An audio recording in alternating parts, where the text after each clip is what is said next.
Hello viewers, কেমন আছেন সবাই? আজকে আমি মজাদার একটা রেসিপি তৈরি করেছি। আপনারা দেখতে পাচ্ছেন এইটা হচ্ছে একটা তেলাপিয়া মাছের পাতুরি করেছি আমি।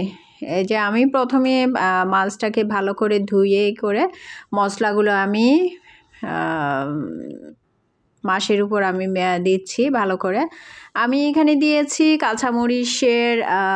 কাঁচামরিচ বাটা, জিরা, আদা বাটা, রসুন বাটা, জিরা, ধনিয়া হালকা, তারপর হচ্ছে সরিষার তেল দিয়ে আমি পুরো মশলাটাকে ভালো করে ম্যারিনেট করে রাখছিলাম 10-15 মিনিটের মতো। তারপর এইটা আমি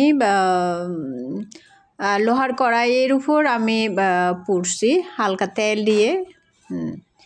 এই যে আমার মাছটা এরকমই হয়ে গেছে, আপনারা দেখতে পাচ্ছেন। আপনাদের যদি ভালো লাগে আপনারা আমার মতো করে তৈরি করতে পারেন।